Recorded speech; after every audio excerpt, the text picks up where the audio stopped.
Have you ever known a player as talented and narcissistic at the same time? Your parents would answer, Diego Maradona, Eric Cantona, or perhaps Paul Gascoigne. At this unique table, Zlatan Ibrahimović has his own special place. 25 years of career, 10 clubs, and above all, a unique style. From the very beginning, Ibra always believed in himself, a trait forged in the shadow of his father. The same nose, the same gaze, arrogance or confidence. The line is thin, but the Swede doesn't care. More than just a player, he is a character, a persona that even managed to seduce the dictionary. And for those who still doubt, no, Zlatan is not a legend. Legend is Zlatan.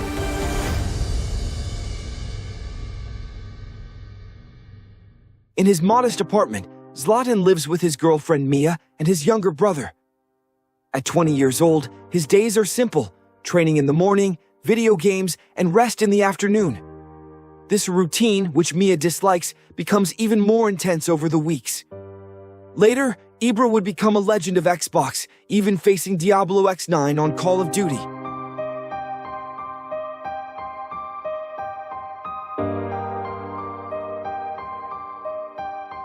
Despite his rough image, Zlatan is already a star in Sweden. Standing 1.95 meters, 6 feet 5 inches tall, with a slim build and size 47 shoes, his large frame doesn't affect his agility. Quite the opposite. His technique is his greatest strength.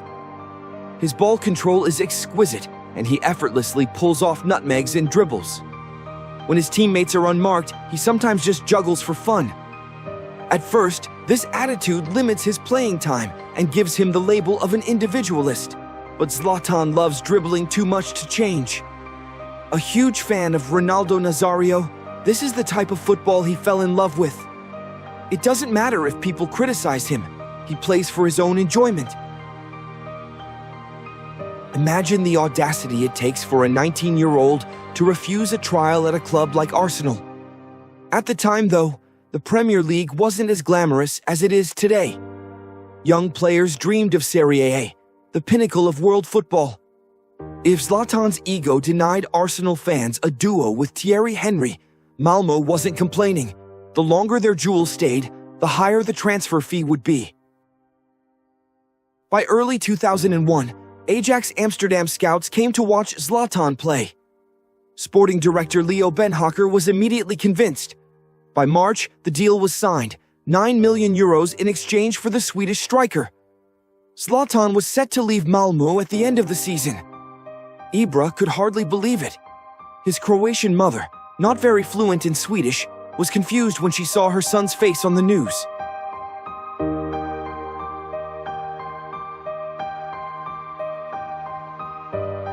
Ibrahimovic's first season at Ajax was a mixed bag, 33 matches but only 9 goals. Beyond the underwhelming stats, his attitude raised questions. On the field, he looked like a spoiled diva. Off the pitch, he was isolated and struggled to integrate. To cope with his lack of success, the Swedish giant let his selfish, provocative, and sometimes even violent side emerge. His bad boy persona had been tolerated in Sweden, but in the Netherlands, it wasn't well received.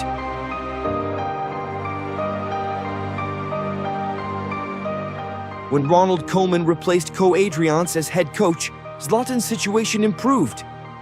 Without truly shining, he played more regularly, his game became more refined, and his mindset calmed down.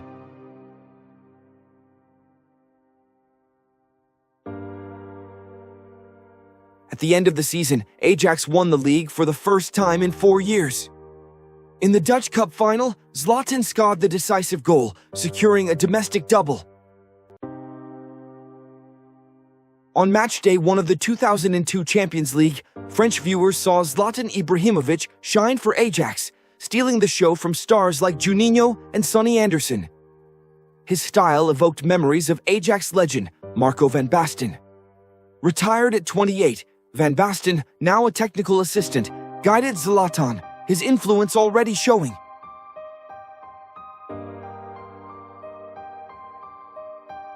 Over 2 seasons, Zlatan netted 36 goals and showcased his unselfish side with 11 assists.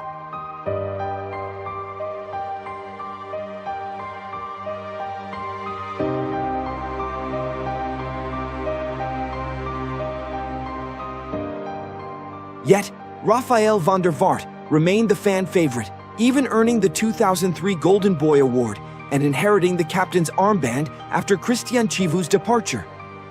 Tensions between the two flared in August 2004 during a Sweden-Netherlands friendly. Van der Vaart was injured and sidelined for 3 weeks.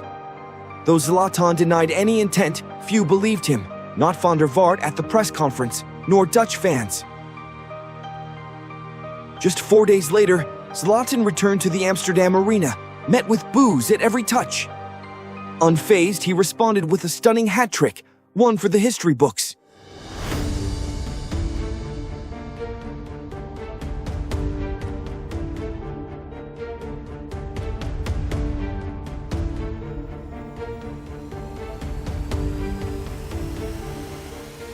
In a 2012 video, Juventus fans were seen calling Zlatan a mercenary. The Swede was hated, but how did it get to that point? When he arrived at Juventus, he took advantage of David Trezeguet's injuries to secure the starting striker position. Throughout the season, he led the attack for the Old Lady, displaying his flair and technical brilliance. Whether playing with his back to goal or facing defenders, Zlatan combined confidence and style.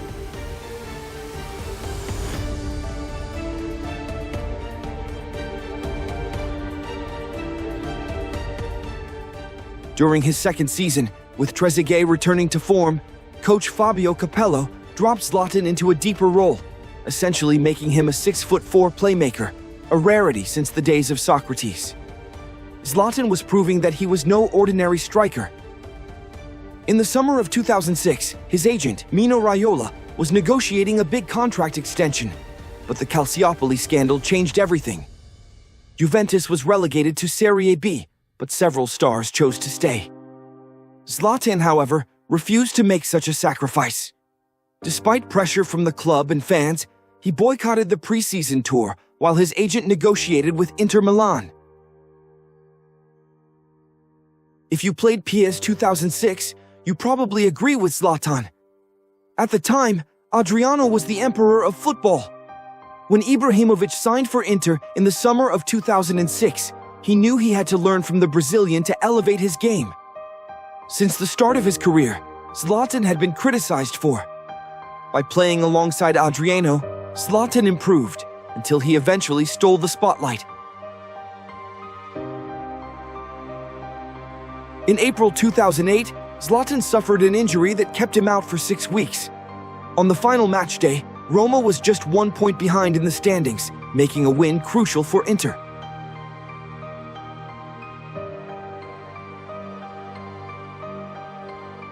After 4 years in Italy, Zlatan had been flawless. Inter's management knew they had to keep their star. By the 2008 to 2009 season, Zlatan had become the highest-paid player in Europe. That summer, Jose Mourinho arrived in Lombardy. In May 2009, Inter faced Siena at San Siro. With a 10-point lead over Juventus, the Scudetto was already secured. The night before the match, the players had celebrated late into the night. They were exhausted, and even Zlatan felt drained. In the second half, Zlatan asked to be substituted. Mourinho pretended not to hear him.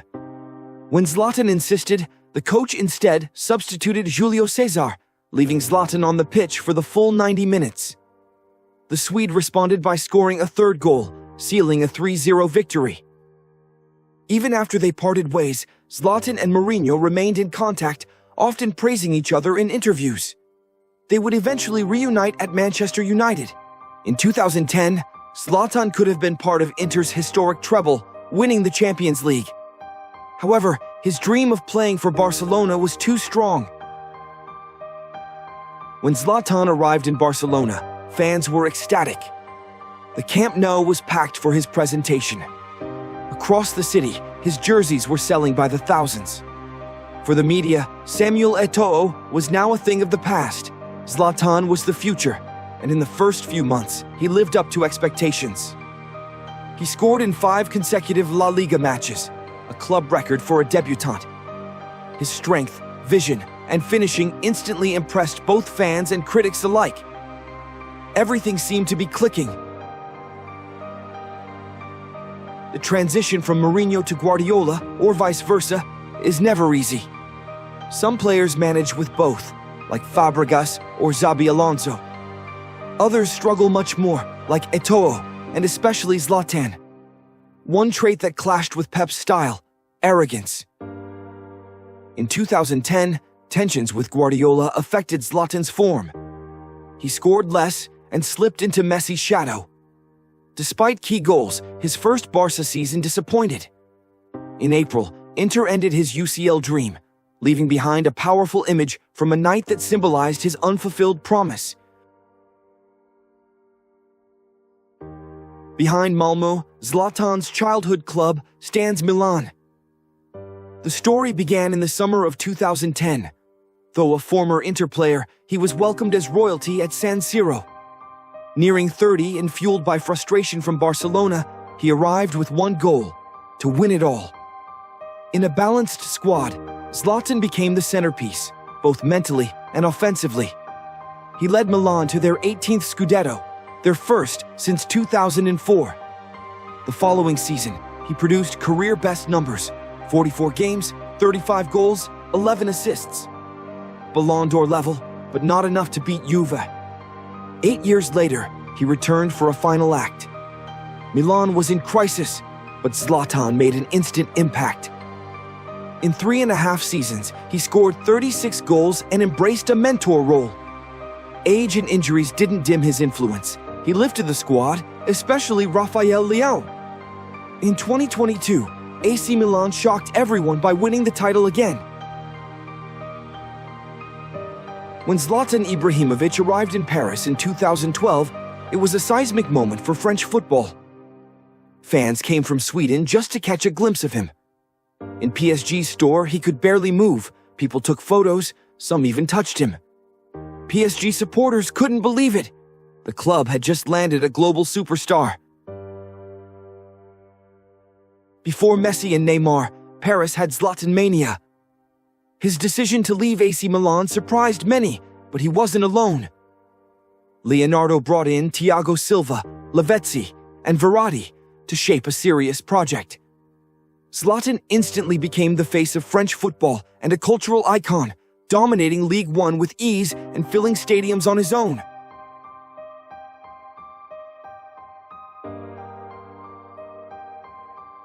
A black belt in Taekwondo, Zlatan brought martial arts flair to the pitch. His audacious goals, back heels, volleys, bicycle kicks, showcased his instinct and creativity. His strike against Bastia at the Parc des Princes was unforgettable.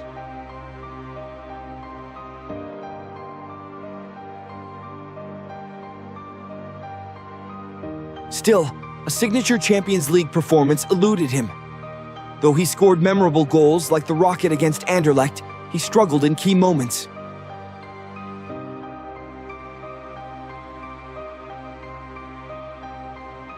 In 2016, lost in Blanc's 3-5-2 system, Zlatan faded.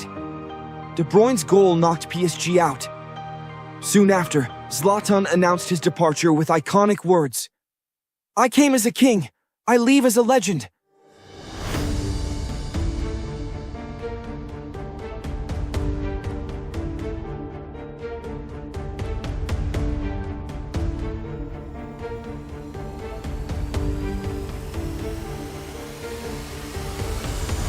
At 35, Zlatan Ibrahimović joined a struggling Manchester United and quickly turned the Premier League into his stage.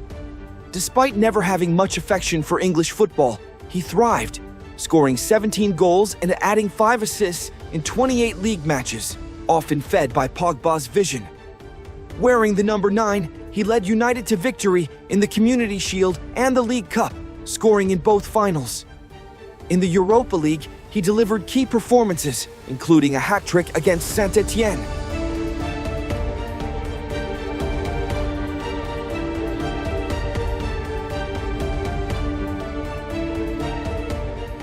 Later in MLS with LA Galaxy, Zlatan continued to amaze. While many saw the US as a retirement league, he remained fiercely competitive, scoring 53 goals in 2 seasons, though he left without a trophy. He departed in classic style. "I came, I saw, I conquered!